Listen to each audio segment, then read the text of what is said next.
మీ నాన్నగారు రాజకీయంగా ఎప్పటి నుంచి ఎన్నో చేస్తూ ఉన్నారు, ప్రజల్లో మీరు ఉన్నారు. అయితే ప్రజలు మీ పరిపాలన తెలంగాణ బాగుందన్నారా, మీ నాన్నగారి పరిపాలన బాగుందని చెప్పేవాళ్ళ? డెఫినెట్గా ఉంటుంది.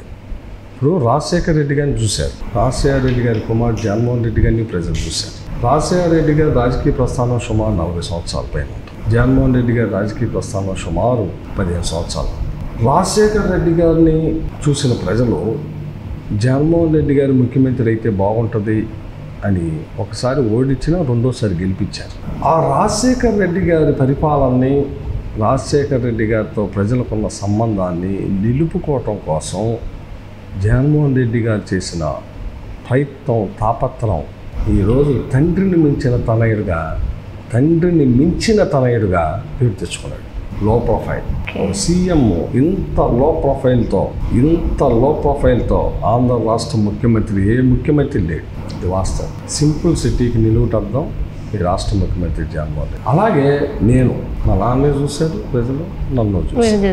నేను చాలా లో ప్రొఫైల్, సామాన్య కుటుంబం, ఓ మధ్యతరగతి కుటుంబం. ఒక సామాన్యుడు, మధ్యతరగతాడు, ప్రజలతో అనునిత్యం ఉండేవాడు ఎమ్మెల్యే అయితే ఎట్టుంటాడు అట్టగా ఉండా నేను.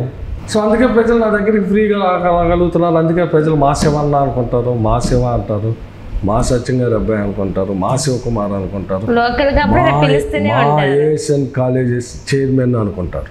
అంతేగాని నన్ను ఎమ్మెల్యే అని అనుకునే వాళ్ళు తక్కువ మంది. మా ఇంటి మనిషి అనుకుంటారు, మనోడు, మన సొంతాడు. నన్ను పిలుచుకునేది ఇదే కోణం. అందుకే వెరసి మొత్తం కలిపి శివన్న లోకల్ అని పెట్టి నేను 2019లో కూడా శివన్న లోకల్ అంటే ఏంటనే విషయం కూడా మీరు చెప్పిన మాటలు కూడా ఇవే అప్పుడు. ఓరకనే అంటారు కదా, ఇప్పుడు ఒక్కొక్కరికి ఒక్కొక్క దీంతో ఉంటుంది. సో నాకు ఆ శివన్న లోకల్ అని ఎందుకు అన్నారంటే ఇదే కారణం. సో దేవే నేను నడుస్తున్న నా నడక ప్రజలకు దగ్గరగా ఉంటుంది. నా నడత ప్రజలతో మమేకం. ప్రజలు నన్ను ఓన్ చేసుకుందాన్ని, నేను ప్రజలకు ఓన్ చేసుకుంది. ఈ రెండు కలవాలి. ప్రజలు నన్ను ఓన్ చేసుకోవటం అంటే మాటలు కాదు, నేను ప్రజలు ఓన్ చేసుకోవటం కూడా మాటలు కాదు. ఈ రెండు చాలా కలిస్తేనే ఆ బాండింగ్ బాగుంటుంది. ఆ రెండు పర్ఫెక్ట్గా అయిన బాండింగ్ ఎమ్మెల్యే ఎవరు అంటే నేను ఒకని. అంటే ఆ బాండింగ్ ఉంది కాబట్టి మన లాస్ట్ ఇయర్ కూడా ఈసారి శివన్న పోటీ చేయకపోవచ్చు అనేది కూడా వినబడుతూ ఉంది.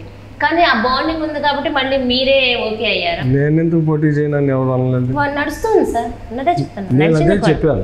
ఛానల్స్ రకరకాల ఒక్కొక్క పార్టీకి ఒక్కొక్క ఛానల్, ఒక్కొక్క పార్టీకి ఒక్కొక్క పేపర్ అయింది. వైరల్ చేసి ఆ పేపరు ఛానల్ అయినప్పుడు ఎక్కడైతే వైఎస్ఆర్ పార్టీ ఎమ్మెల్యేలు స్ట్రాంగ్గా ఉన్నారో ఆ స్ట్రాంగ్గా ఉన్న చోట వీక్ చేయాలంటే వాళ్ళ మీద పుకార్లు షికార్లు చేసి వీడికి సీట్ రాదంట, వీడికి సీటు మారుతారంట, అదంట ఇదంట అని చెప్పి రకరకాల వైరల్ చేసి, అంటే ఆ స్ట్రాంగ్నెస్ని తగ్గించడం కోసం, అంటే ఒక అబద్ధాన్ని 100 సార్లు నిజమైపోద్ది, ఆ స్ట్రాంగ్నెస్ని తగ్గించడం కోసం వాళ్ళు ఆడిన డ్రామాలు, ఎదవ డ్రామాలు. అవి నిలవు. ఇప్పుడు నా మీద కూడా ఒక ఎన్టీవీలో శివకుమార్ పన్నూరు పోతాడంట అని చెప్పేసారు. అడిగితే నేను ఉలిక్కి పడతానా? నేను ఉలిక్కి పడను. మా పార్టీ ఉలిక్కి పడదు, మా నాయకుడు ఉలిక్కి పడ్డాం. సైలెంట్గా ఉన్నారు. మీ పని మీరు చేసుకుంటున్నారు. మా పని మేము చేసుకున్నాం. చివరికి ఏమైంది? ఆడిది నిజమైందా, నాది నిజమైందా? మీదే నిజమైంది. మరి ఇప్పుడు ఆడేమన్నా రాస్తాడు మళ్ళీ? లేదు. సో ప్రజలకి ఇప్పుడు దేని మీద పోయింది? ఈ ఎదవలంతా ఎదవ రాశారు అనుకుంటారు, వాళ్ళ దాని మీదే పోయింది. సో అల్టిమేట్గా నాది నిజం కనిపిస్తుంది. కానీ 27 లక్షల సంబంధించిన ఈ హౌసెస్ని మీరు ఎలా చేయగలరు? ఎందుకంటే అది కూడా సిటీలో, తెనాల్లో చాలా కష్టం తెనాల్లో చేయడం అంటే. ఏదైనా బయట అవుట్ ప్లేస్లో ఎంతో దూరంలో ఇచ్చినా ఓకే అనుకోవచ్చు, కానీ ఇది మీరు ఎలా చేయగలిగారు? దీనికి 2 కారణాలమ్మా. ఒకటి, రాష్ట్ర ముఖ్యమంత్రి జగన్మోహన్ రెడ్డి గారి ఆశయం, ఆకాంక్ష ప్రతి పేదవాడికి ఇల్లు, నివాస స్థలం లేని ప్రతి పేదవాడికి నివాస స్థలం ఇవ్వాలన్న ఆయన కళ. శాసనసభ్యుడిగా నేను ఆయన యొక్క మాటల్ని బాగా నమ్మారు. ఫస్ట్ ముఖ్యమంత్రి గారి ఒక గొప్ప పని చేయబోతున్నారా, ఈ పనిలో నేను నా నియోజకవర్గానికి మ్యాక్సిమం సహాయం నా నియోజకవర్గ ప్రజలకి చేసి ఒక మంచి ఎమ్మెల్యే, శాశ్వతంగా నివాస స్థలాలు ఇచ్చిన ఎమ్మెల్యేని అనిపించుకోవాలి అన్న కసి నాలో పెరిగి ఇంకెంతకన్నా జీవితంలో గొప్ప అవకాశం రాదు, ఇంత మంచి ముఖ్యమంత్రి దొరకడు, అసలు ముఖ్యమంత్రికి అంత పెద్ద కోరిక కలగటమే డేంజర్ నా దృష్టిలో. డేంజరు ఎందుకో తెలుసా? డేంజర్ అది. 32 లక్షల మందికి నివాస స్థలం ఇటువంటి మాటలమ్మా, వేల కోట్ల రూపాయలమ్మా. అది ఎంత డేరమ్మా అది. ఏంటంటే మాటలేంది వల్ల మనకు కాసేపు నువ్వు ఇలా ఎదురుగాను నేను ఈ సీట్లో కూర్చొని మాట్లాడుకున్నంత ఈజీయా. ఒక ముఖ్యమంత్రి 32 లక్షల మందికి నేను నివాస స్థలాలు ఇవ్వాలి. ఈ రాష్ట్రంలో ప్రభుత్వ స్థలాలు ఎక్కడ ఉన్నాయి, ఎక్కడ లేవు, ప్రభుత్వ స్థలాలు లేని దగ్గర ఏం చెయ్యాలంటే కొని ప్రభుత్వం డబ్బులు కట్టి రైతుల దగ్గర నుంచి భూసేకరణ సేకరించి రైతుల్ని సంతృప్తి పొందొచ్చు. తక్కువ ఇవ్వటం కాదు, మార్కెట్ రేటుకి 1.5 రెట్లు ఎక్కువ ఇవ్వటం. అసలు ఇది మామూలు విషయం కాదు ఇది. అమ్మో, తలుచుకుంటే నా చెయ్యి ఇప్పుడు కూడా ఎక్కడికి వెళ్ళిద్ది. జగన్మోహన్ రెడ్డి ఇంకెవరు చేయలేడు ఇది. ఇప్పుడు 76 సంవత్సరాలు స్వతంత్రం వచ్చి 76 సంవత్సరాలు అనేక రాజకీయ పార్టీలు ఉన్నాయి. జగన్మోహన్ రెడ్డి మొదటి ముఖ్యమంత్రి కాదు, జగన్మోహన్ రెడ్డి చివరి ముఖ్యమంత్రి కాదు. కానీ ఇంతవరకు ఏ ముఖ్యమంత్రి ఇంత వైడ్ డెసిషన్ తీసుకోవాలా? ఎందుకు తీసుకోవాలా? ఉదాహరణకి ఇప్పుడు మీరు అడిగింది చూద్దాం, తెనాలి. ఈ తెనాల్లో సుమారు ఆలపాటి వెంకటరాయ గారి దగ్గర నుంచి డి ఇందిర గారు, ఉమ్మ గారు, అట్లాగే మా నాన్న అన్నా సత్యాన్ని గారు, అట్లాగే నాదెళ్ల భాస్కర్ గారు, వాళ్ళ అబ్బాయి నాదెళ్ల మనోహరు, ఆలపాటి రాజా గారు, ఇట్లా అందరూ ఎమ్మెల్యేలు చేసుకుంటూ వచ్చారు. ఈ సుమారు ఈ 60 సంవత్సరాల్లో, అంటే నియోజకవర్గం పుట్టినాక, తెనాలి నియోజకవర్గం పుట్టినాక నేను శాసనసభ్యుడు అవ్వకముందు వరకు, అంటే 2019 ముందు వరకు వీళ్ళందరూ కలిసి ఈ తెనాల్లో ఎన్నిళ్ళ స్థలాలు ఇచ్చారో తెలుసా? 13,000 ఇచ్చారు. అందరూ కలిపి 13,000. అందరూ కలిపి ఇప్పుడు వరకు మీరు చెప్పిన అందరూ చూసుకుంటే కూడా ఉన్నాడు. 13,000 ఇచ్చింది. ఇది నేను అబద్ధం చెప్పటంలా ఆన్ రికార్డ్స్ చెబుతాను. ఆన్ రికార్డ్ ప్రభుత్వ స్థలాలు ఇచ్చింది ఆన్ రికార్డ్ కదమ్మా. నేను అబద్ధం చెప్పేది ఏంది, నువ్వు అబద్ధం చెప్పేది ఏంది? వెళ్ళి ఎవరెవరి తరంలో ఎన్ని ఇళ్ళ స్థలాలు ఇచ్చారు అంటే గవర్నమెంట్ రికార్డ్స్ ఉంది కదా. ఎవరు తీసేసేది కూడా కాదు కదా. ఇప్పుడు నా ముందు పనిచేసిన ఆలపాటి రాజేంద్ర ప్రసాద్ గారు ఎమ్మెల్యేగా పనిచేసాడు. ఇప్పుడు 2014 నుంచి 2019 వరకు ఆయన ఎమ్మెల్యే. అవును, తెలుగుదేశం పార్టీ ఎమ్మెల్యే. ఆయన టైంలో ఎన్ని ఇచ్చాడు? చేద్దాం టిట్కో హౌసర్లు ఇచ్చాడు. ఎన్ని ఇచ్చాడు? 800. అంటే స్థల సేకరణ ఎంత జరిగి ఉంటుంది? 2 ఎకరాల్లో 4 ఎకరాలు. దాంట్లో 800 టిట్కో హౌస్ నిర్మాణం. అది కూడా శాంతం కట్టలేకపోయాడు. అది కూడా అవినీతి ఏం జరగలేదు అందులో. అది మనకన్నా సరే కాసేపు అవినీతులు పక్కన పెడదాం. ఎన్ని ఇచ్చారో చూసుకున్నాం. అంతకుముందు మనోహర్ గారు 30 సంవత్సరాలు చేశాడు, స్పీకర్ కూడా చేశాడు. ఆయన టైంలో ఎంతమందికి నువ్వు నివాస స్థలాలు ఇచ్చావు? 600 మందికి. 600. అంతకుముందు గోవినేని ఉమ్మగారు ఆమె టైంలో ఎంతమందికి ఇచ్చింది? 200, 300. అంతకుముందు మా నాన్న అన్నా సత్యాన్ని గారు 2 సార్లు ఎమ్మెల్యే చేశాడు. మా నాన్న ఎన్ని ఇచ్చాడు? 1400, 1200 ఇచ్చాడు. అందరి మీద మీ నాన్నగారు ఎక్కువ ఇచ్చారు. అంటే అప్పుడు ఎన్టీ రామారావు పేదవాడికి పక్కా ఇల్లు అని పెట్టారు. ఫస్ట్ టైం ఆయన కూడా ఇట్లాగే రెవల్యూషన్ తెచ్చాడు. పేదవాడికి శాశ్వత పట్టా అవసరం అని చెప్పి ఆయన స్లోగన్ ఇచ్చింది. సో అప్పుడు ఆ తర్వాత నాదెళ్ల భాస్కర్ ఆయన ఒక 100, 50 ఇచ్చాడు. అంతకుముందు డి ఇందిర గారు వాళ్ళ టైంలో ఒక 2 ఏళ్ళు. అంతకుముందు అలా వీళ్ళందరినీ చూసుకుంటే 13,000 ఇచ్చాము. ఎందుకు అసలు ఇది పాయింట్? ఎందుకని? తెనాల్లో పేదరికం లేదా? తెనాల్లో పేదవాళ్ళు లేడా? తెనాల్లో పేదరికం ఉంది. ఎందుకు నివాస స్థలాలు ఇవ్వలేరు అంటే ఇక్కడ ప్రభుత్వ భూమి లేదు. ఎందుకు ప్రభుత్వ భూమి లేదు అంటే ఇది డెల్టా, సారవంతమైన సస్యశ్యామలమైన కృష్ణా పరివాహ ప్రాంతం. కల్చరల్ సంబంధించింది. కృష్ణా పరివాహ ప్రాంతం. కృష్ణా నది పరవళ్ళు తిరుగుతా 3 కాలువలు. అంటే 24 గంటలు నీళ్ళు అందుబాటులో ఉన్నాయి సేద్యానికి. వర్షాకాలంతో సంబంధం లేదు, అసలు 24 గంటలు నీళ్ళు అందుబాటులో ఉంటాయి. 3 కాలువల్లో నీళ్లు ప్రవహిస్తూ ఉంటాయి. సో నిత్యం సస్యశ్యామలమే. సస్యశ్యామలం. మరి వ్యవసాయానికి కావాల్సింది నీళ్ళే కదా. అందుకే ఇక్కడ 1 ఎకరా భూమి కూడా బీడు భూమి ఉండదు, అన్ని సేద్యం చేస్తారు, అంత వ్యవసాయం చేస్తారు. సో ఈ కృష్ణా పరివాహ ప్రాంతంలో, ఈ డెల్టాలో తెనాలి ప్రధానమైన కేంద్రం. డెల్టాకి అటువంటి తెనాల్లో ప్రభుత్వ స్థలం ఉండదు, బీడు భూమి అసలు ఉండదు, సారవంతమైన నేల, 3 పంటలు పండిద్ది, 2 పంటలు వేస్తారు. సో ఇటువంటి చోట ల్యాండ్ వాల్యూ ఎక్కువ. ఉమ్మడి రాష్ట్రంగా ఉన్నప్పుడు హైదరాబాద్ జూబ్లీ హిల్స్లో గజం 1,25,000 జూబ్లీ హిల్స్లో ఉంటే, తెనాల్లో గాడిబాయ్ సెంటరు, గాంధీ చౌకు ఇట్లాంటి మెయిన్ రోడ్లో కూడా 1,30,000 ఉండేది. Equal to Hyderabad Jubilee hills rate దగ్గరగా ఇప్పుడు కూడా ఉంది. ఎందుకంత అంటే భూమిని బట్టి. భూమిని ఇక్కడ భూమి లేదు. సో ఇంత కాస్ట్లీ భూములు అంటే పంటలు పండుతాయి, రైతు పండిస్తాడు. ప్రధాన వ్యాపారం, ప్రధాన వృత్తి వ్యవసాయం. రైతులకి భూమి ఉంది, ఆ భూమి సేద్యం జరుగుతుంది. సేద్యం జరగటం వల్ల ప్రతి సంవత్సరం పంట మీద, ఆ భూమి మీద ఆదాయం వస్తుంది. ఇదే ప్రధాన వనరు. బ్రిటిష్ కాలంలో కూడా బాగేనా లేదు మీరు, బ్రిటిష్ కాలంలో కూడా income generated firka Tenali firka. Yeah, British కాలంలో. అంటే అప్పుడు కూడా ఈ డెల్టాలో ఈ 3 కాలువలతో ఏదైతే కృష్ణ ప్రవహిస్తుందో ఆ వాటర్ ఇక్కడ బాగా ఉండటం వలన అప్పట్లో కూడా శిస్తు వసూళ్ళు. ఏంటి ఆదాయం అంటే పొలంలో పండిన పంట మీద శిస్తు వసూలు చేయటంలో కానీ లేదా ఇంకో దాంట్లో కానీ బ్రిటిష్ కాలంలోనే రెవెన్యూ జనరేటెడ్ ఫిర్కా తెనాలి. అందుకే ఇక్కడ భూములు చాలా విలువగా ఉంటాయి.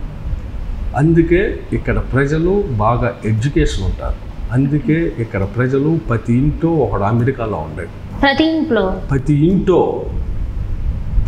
ఇంటో ఒక ఎన్ఆర్ఐ ఉండేది. ఇక్కడ నేను మీ దగ్గర వినటం ఇది. యా, ఎందుకున్నాడు? రైతు పంట పండిస్తున్నాడు, ఆ పంట ప్రతి పొలం సాగు జరుగుతూ ఉంది. సాగు జరగటం వల్ల రైతు తన పిల్లల్ని చదివించుకుంటున్నాడు. సిరులు పండించే పంట, ఆ చదువు, మంచి చదువు ఎక్కడుంటే అక్కడ చేరుస్తున్నాడు. ఆ చదువుకున్న పిల్లలు తమ నేర్చుకున్న విద్య ద్వారా ఎక్కడ అవకాశం ఉంటే అక్కడ ప్రతి ఇంట్లో డాక్టర్స్ ఉన్నారు, ఇంజనీర్స్ ఉన్నారు. ఈ ప్రాంతం నుంచి ఎంతోమంది అమెరికాలో సెటిల్ అయ్యి బాగా వెల్లాఫ్ అయి ఉన్నారు. మళ్ళీ వాళ్ళు ఇక్కడ పొలాలు, వాళ్ళ నాన్నలు, వాళ్ళ తాతలు మళ్ళీ ల్యాండ్ ఇక్కడే కొని మళ్ళీ ల్యాండ్ని సాగు చేస్తారు. అంటే ఎంత కల్చర్ ఉంది. అటువంటి తెనాల్లో, ఈ తెనాలకి చుట్టుపక్కల విలేజెస్ నుంచి మొత్తం మైగ్రేట్ ఎక్కువ తెనాలు ఉంటుంది.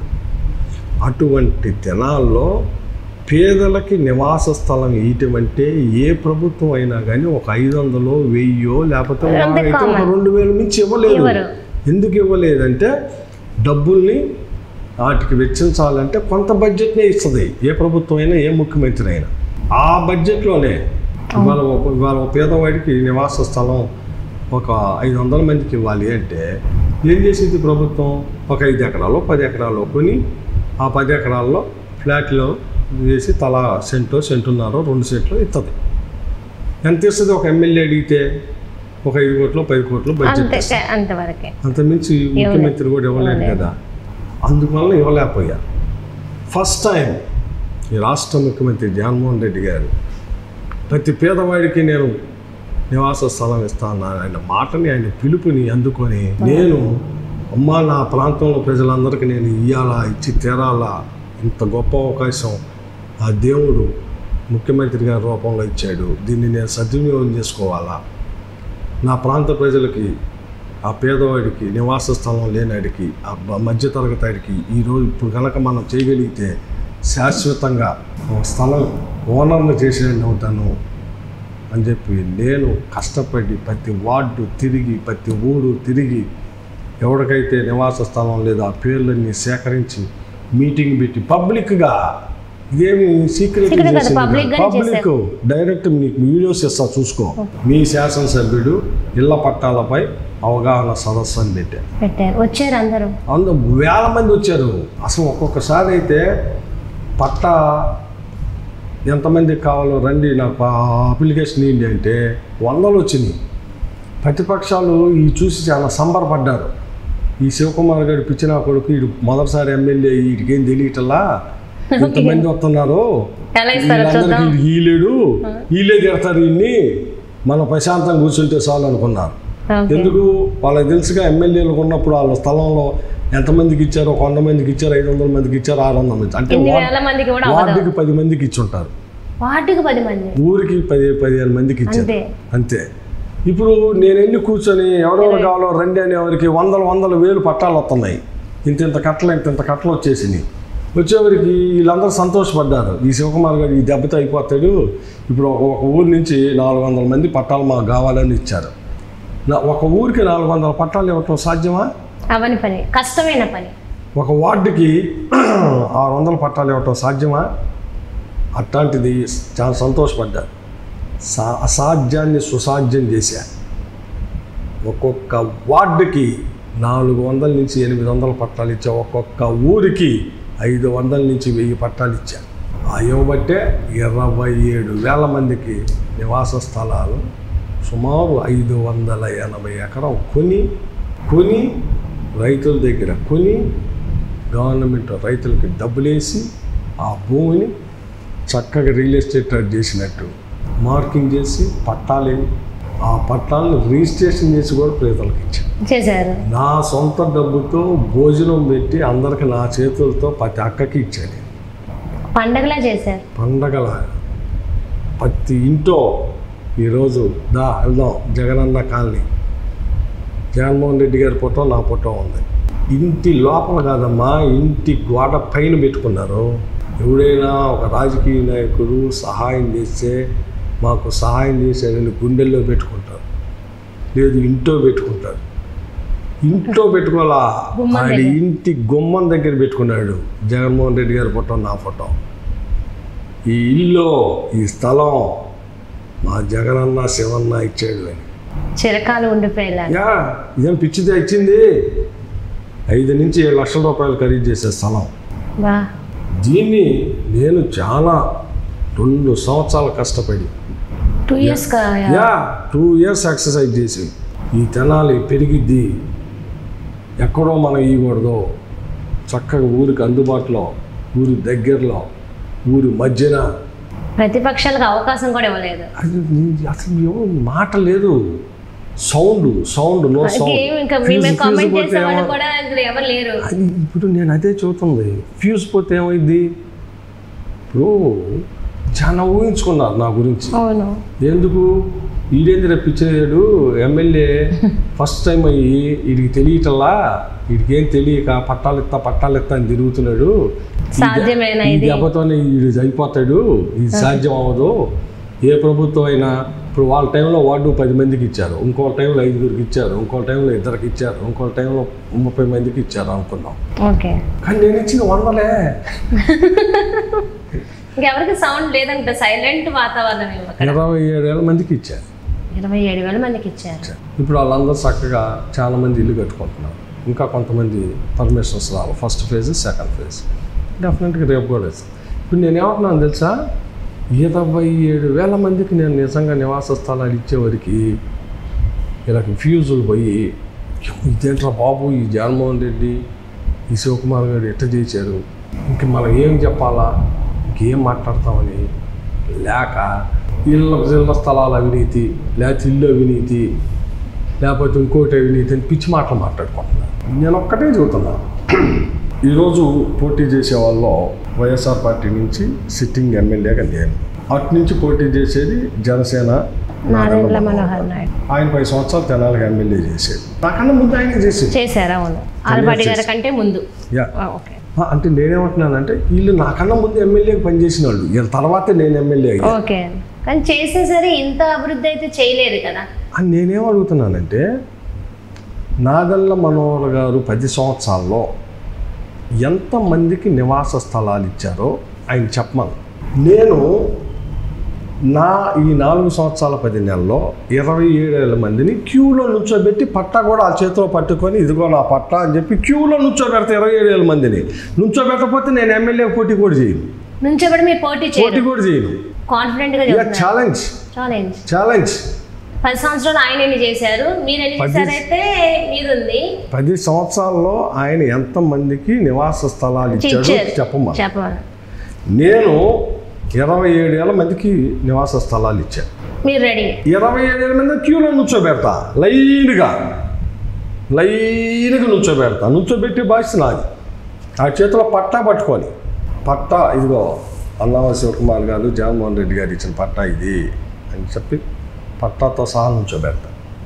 సవాల్ ఇది మీరు ఖచ్చితంగా అంటే చేసిన వాయిస్ అట్ట ఉంటుంది, సవాల్ కాదు.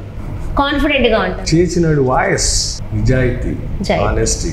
చేశా గర్వంగా చెప్పుకోవాలి. ఇచ్చి చూపించా. ఆ చేతికి పట్టా ఇచ్చా. అది పట్టా ఆడి ఇంట్లో ఉంది, అది బీరువాలో ఉంది. ఓకే, నేను లైన్గా నుంచోబెడతా. నేను నుంచోబెట్టలేను, నేను పోటీ కూడా చేయను. పోటీ కూడా చేయను. ఏ ఊర్లో నీ ఇష్టం వచ్చిన ఊరు, నీ ఇష్టం వచ్చిన వార్డు. ఈ జనాల్లో 40 ఊళ్ళు, 40 వార్డులు. నీ ఇష్టం ఏ వార్డుకైనా. నీ 10 సంవత్సరాల్లో ఆ వార్డులో నువ్వు ఎవరికి ఇచ్చావో, ఈ ఇంటికి ఇచ్చా నేను, ఈ ఇంటికి ఇచ్చా అని చెప్పు, తీసుకురా.